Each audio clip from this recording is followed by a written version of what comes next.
Hello everyone, तो आज हम करेंगे दो problems printing even numbers from 1 to n and sum of n natural numbers अपने रिकर्जन के सेकंड लेक्चर में। अब आप लोग ये सोच रहे होंगे कि ये दोनों प्रॉब्लम्स तो हम इजीली लूप से सॉल्व कर सकते हैं, तो हम रिकर्जन क्यों पढ़ रहे हैं? तो मैं बोलूंगा रिकर्जन हम इसलिए इन्हें रिकर्जन से पढ़ रहे हैं ताकि हम रिकर्सिव थिंकिंग सोच पाएं। क्योंकि अगर आपको रिकर्सिवली सोचना आ गया प्रॉब्लम्स में, तो आगे आने वाले जितने भी डेटा स्ट्रक्चर्स एंड एल्गोरिदम्स हम पढ़ेंगे including DP, trees and graph, आपको बहुत ईजी होगा। तो ये आपका माइंडसेट बिल्ड करने में ये प्रॉब्लम्स बहुत ज्यादा हेल्पफुल होंगे अगर आपने इसे सीख लिया तो। So that's it. अब शुरू करते हैं अपना प्रॉब्लम।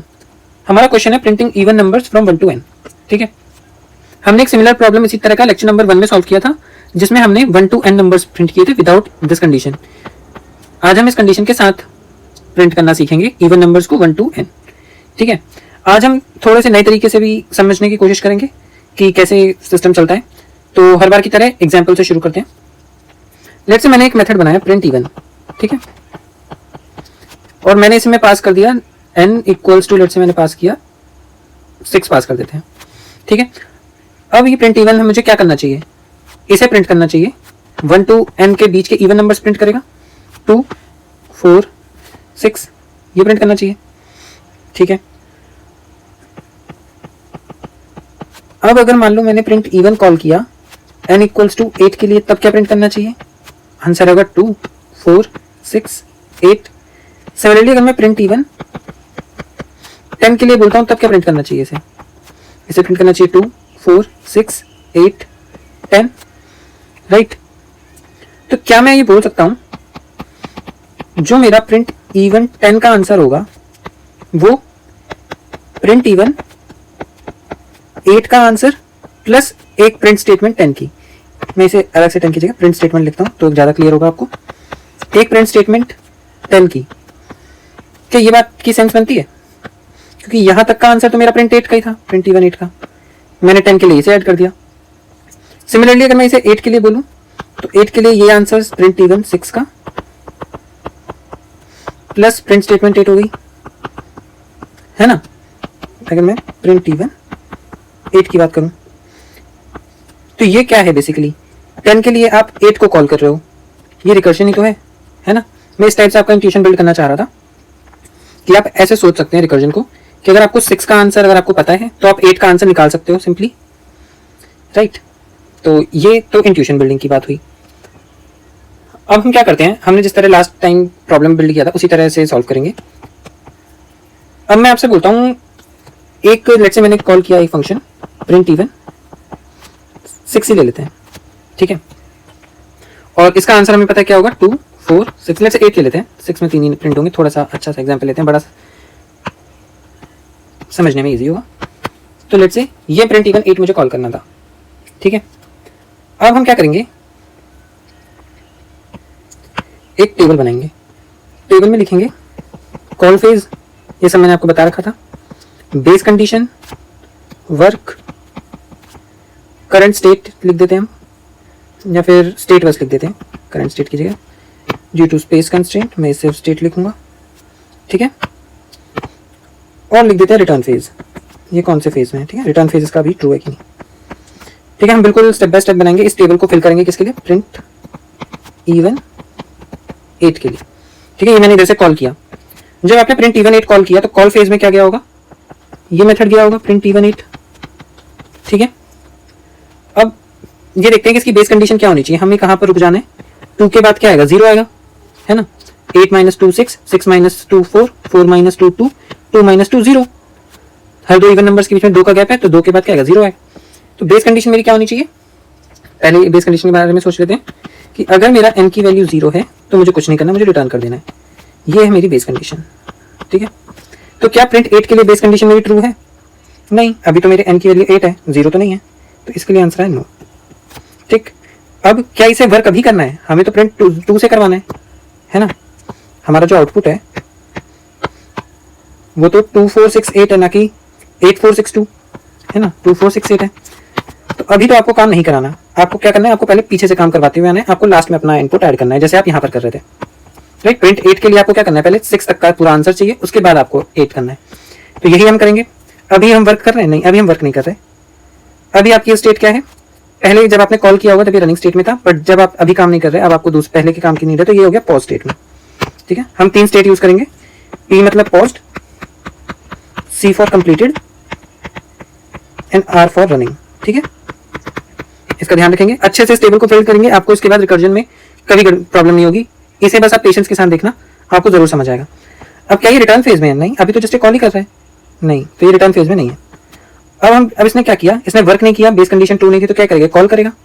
इसने कॉल किया प्रिंट इवन 6 को, क्योंकि हमें 8 को 6 को कॉल करना पड़ता है अपने आंसर के लिए, जो हमने यहां पर देखा है ना। तो इसने 6 को कॉल किया।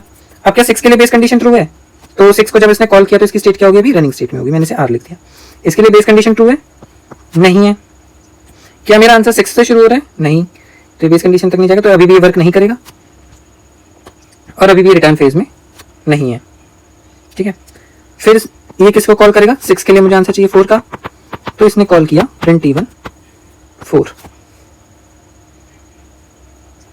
4 के लिए बेस कंडीशन क्या है मेरी, ट्रू है कि फॉल्स है, फॉल्स है, राइट। स्टेट अभी इसकी रनिंग में है, और जब इसने आगे वाले मेथड को कॉल किया, एक सेकंड मैंने यहाँ पे कंडीशन लिखना भूल गया, तो ये भी कंडीशन, ये पॉज स्टेट में चला जाएगा, है ना। तो बेसिकली रिकर्जन का लॉजिक कहो या फिर मैं रिकर्जन का मैजिक कहूंगा, वो यही होता है कि अपने करंट मेथड को, जो भी रनिंग मेथड होता है, वो खुद को पॉज कर लेता है और दूसरे मेथड को कॉल कर देता है, अपने ही दूसरे वर्जन को कॉल कर देता है, और उसके आउटपुट का जब तक रिटर्न नहीं होता तब तक ये पॉज स्टेट में ही रहता है। मैं इस टेबल के थ्रू आपको यही समझाना चाह रहा हूँ, इसे अच्छे से कंप्लीट करते हैं, आपको समझ आएगा। आज के दूसरे प्रॉब्लम में भी ये टेबल बिल्ड करेंगे, उसमें थोड़ा सा स्पीड में करेंगे, अभी एकदम बेसिक से बिल्ड कर रहे हैं। ठीक है, तो ये रनिंग स्टेट में है। अब क्या मुझे 4 से प्रिंट शुरू करना था अपना प्रिंट, नहीं, 4 से नहीं करना था शुरू, तो ये भी कॉल करेगा किसे, अपने दूसरे प्रिंट 2 को कॉल करेगा। तो इसने भी अभी यहाँ पर वर्क नहीं किया, ये भी चला गया किस स्टेट में, पॉज स्टेट में, और अभी रिटर्न फेज में नहीं है, तो इसने इधर से कॉल कर दिया प्रिंट 2 को, प्रिंट 2 को। अब क्या प्रिंट 2 के लिए बेस कंडीशन ट्रू है, नहीं, बेस कंडीशन इसके लिए ट्रू नहीं है, तो इसने कहा भाई मेरे लिए तो ट्रू नहीं है, मैं भी आगे कॉल करूंगा। तो अभी इसने भी वर्क नहीं किया, क्योंकि इसे भी कॉल करना है आगे। स्टेट क्या है इसकी, इसने भी जब कॉल किया तो ये भी स्टेट पॉज में चला गया और रिटर्न फेज में नहीं। इसने कॉल किया अब प्रिंट 0 को, मतलब प्रिंट इवन, ये इवन था, सॉरी मैंने प्रिंट लिख दिया,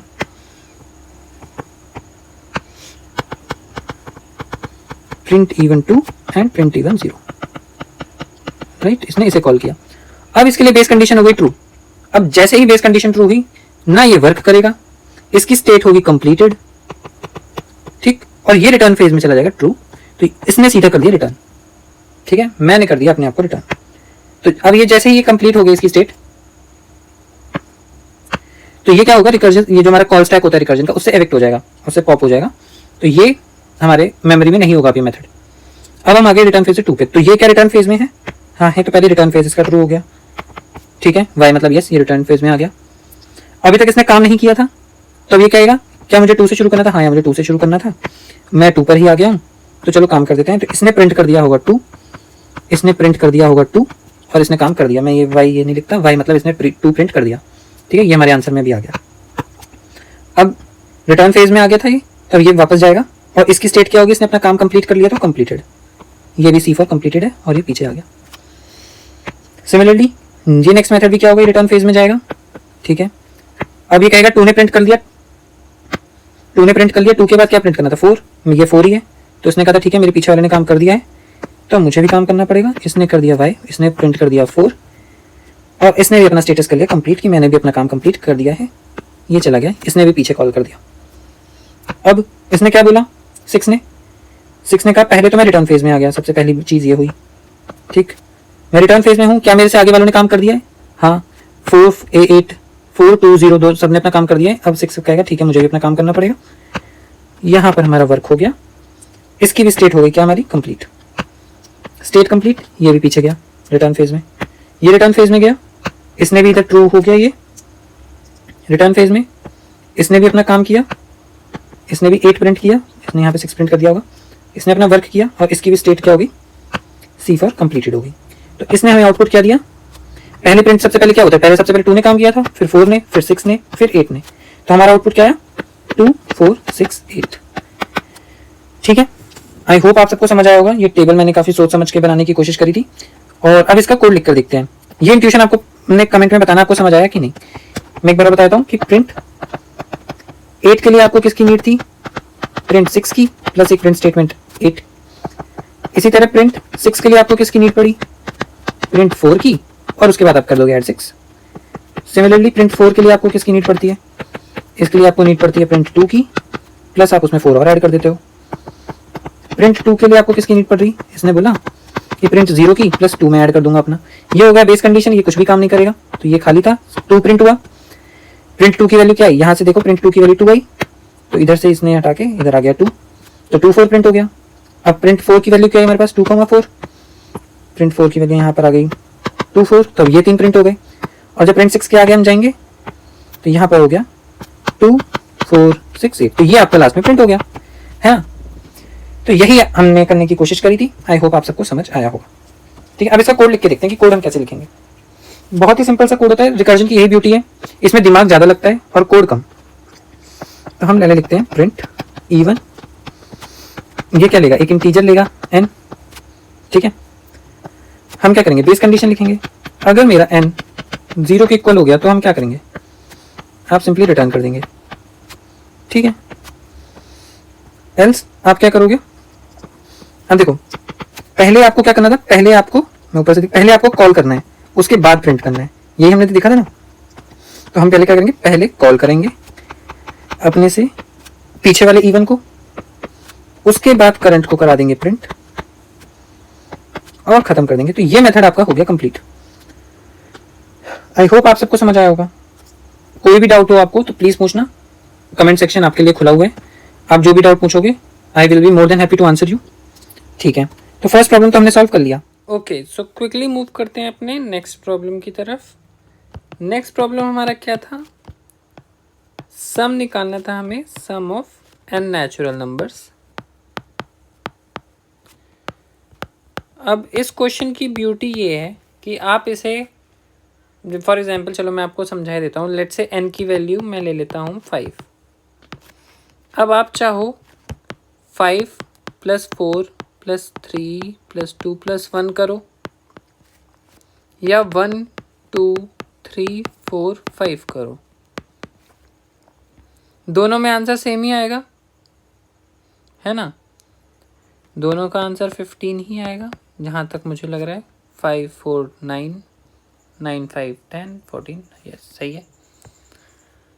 तो दोनों का आंसर हमारा सेम आया, चाहे आप कॉल फेज से करोगे चाहे रिटर्न फेज से करो, आपका आंसर सेम आएगा। तो यही बस मैं समझाना चाह रहा था। अब इसे आप कैसे सॉल्व करोगे, इसके लिए भी हम क्विकली अपना ये वाला टेबल बनाते हैं और लेट्स से सम 5 के लिए करेंगे। ठीक है, तो सबसे पहले मैं क्या करूँगा? कॉल फेज, सबसे पहले आप कॉल किसे करोगे? बेस कंडीशन क्या होगी इस केस में? वर्क करेगा, क्या ये रिटर्न फेज में होगा? रिटर्न फेज, एंड इसकी स्टेट क्या होगी? इसे हम क्विकली करेंगे। हम पहले बहुत डिटेल में फर्स्ट प्रॉब्लम के लिए कर चुके हैं। लेट्स से सबसे पहले मैंने कॉल किया किसे? सम 5 को। ठीक है, सम 5 को, तो ये कॉल फेज में था। इसे मैंने ऊपर लिख दिया है, इसे थोड़ा सा नीचे कर लेते हैं। ठीक है, ठीक है, कॉल फेज में सम 5 गया। बेस कंडीशन क्या होगी इस केस में हमारी? आपको 1 तक का ही तो जाना है, 5 से आप 1 तक गए, 0 तक नहीं गए, तो इसमें भी कंडीशन हमारी क्या होगी? If n equals to 0 return 0। ये राइट, यही है। बट आप कहोगे कि मुझे अच्छे से अभी तक समझ आया नहीं। लास्ट वाला क्वेश्चन तो अच्छे समझ आया था, आपने मुझे इंट्यूशन को समझाया था। तो इस केस में भी इंट्यूशन मैं यहाँ पर बना के दिखाता हूँ आपको कैसे।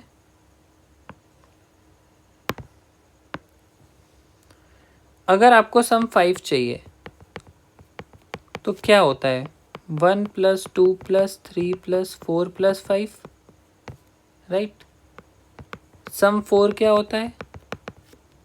1 + 2 + 3 + 4। तो क्या मैं सम 5 को लिख नहीं सकता?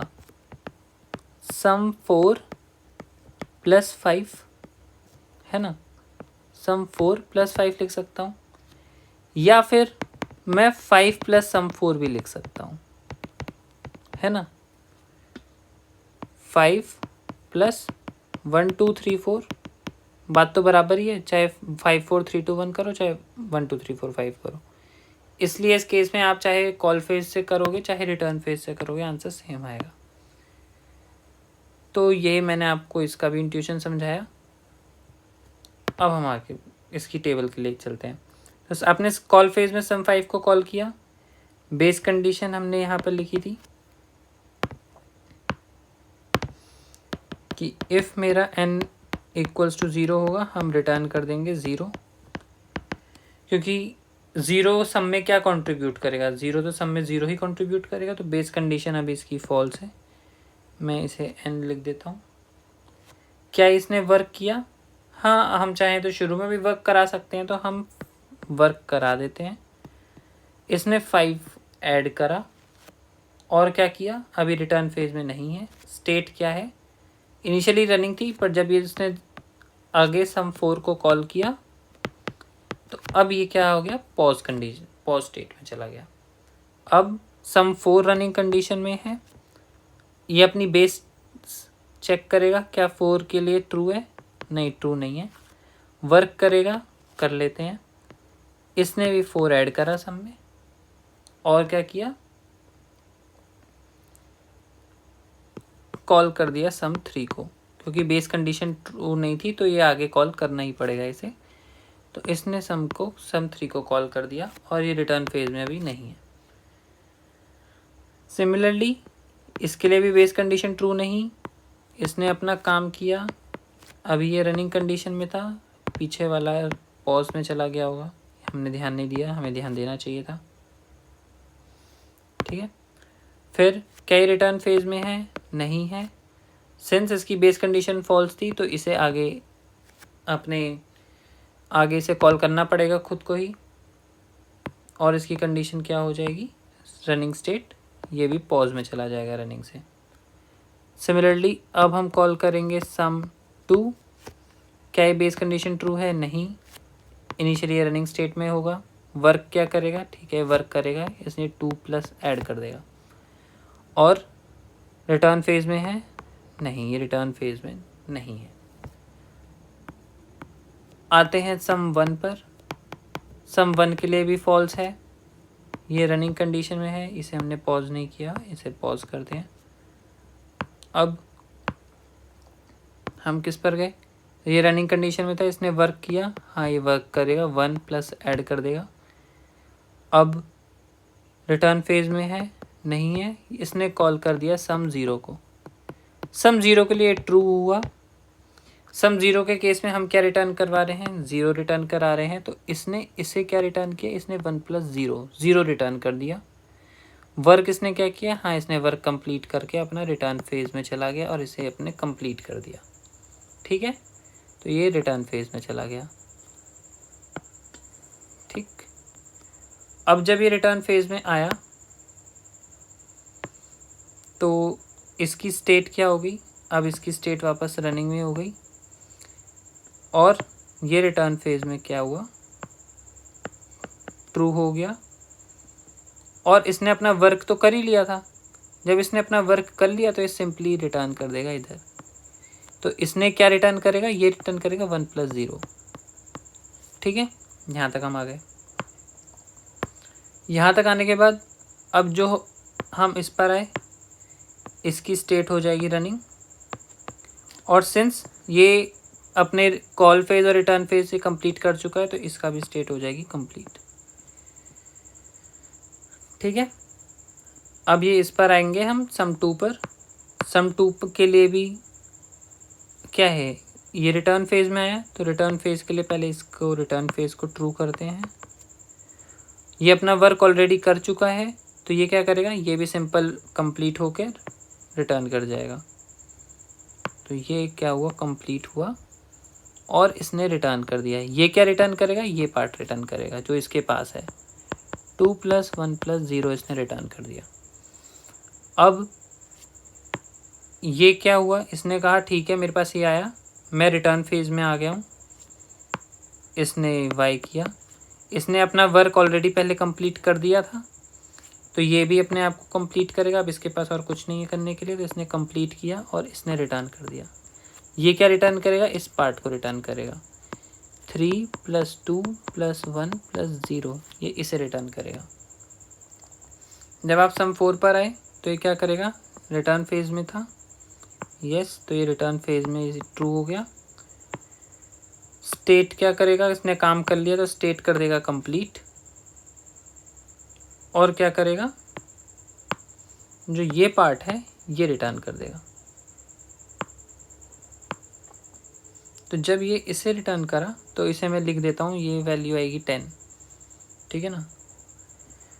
अब एक एक लिखने में काफ़ी ज़्यादा है, तो 10 + 5 यहाँ तक हम पहुँच गए हैं। अब ये क्या होगा, इसकी स्टेट पॉज से हो जाएगी रनिंग, ठीक है, मतलब पहले भी सबकी रनिंग हुई होगी फिर कंप्लीट हुई होगी। और रिटर्न फेज से क्या हुआ होगा, ट्रू हुआ होगा। इसने अपना वर्क ऑलरेडी कंप्लीट कर लिया है, तो ये भी अपने आप को कंप्लीट कर देगा और रिटर्न कर जाएगा। तो ये क्या रिटर्न करेगा, 10 + 5 15 रिटर्न करेगा। तो हमारा सम 5 इसने क्या रिटर्न करा, 15। यही हमारा आंसर था, राइट, 15 ही तो आंसर था। और हमने ये क्या किया, हमने वर्क बिफोर कॉल के प्रोसेस से अभी हमने ये दिखाया है। मैं आपको बोलूँगा एक आप वर्क आफ्टर कॉल जो होता है रिटर्न फेज में, जिसमें हम काम करते चलते हैं, उससे भी करके देखना, ये टेबल फिल करने का ट्राई करना। अगर आपको कोई इशू आता है तो मैं नेक्स्ट वीडियो में दूसरे तरीके से वर्क आफ्टर कॉल के थ्रू भी ये टेबल फिल करा के दिखा दूंगा। अभी हम इसका कोड लिख के देखते हैं। बहुत ही सिंपल सा कोड है। इंट n हमने किया, बेस कंडीशन क्या थी, क्या मेरा 0 है, हाँ, तो मैं रिटर्न कर दूंगा 0।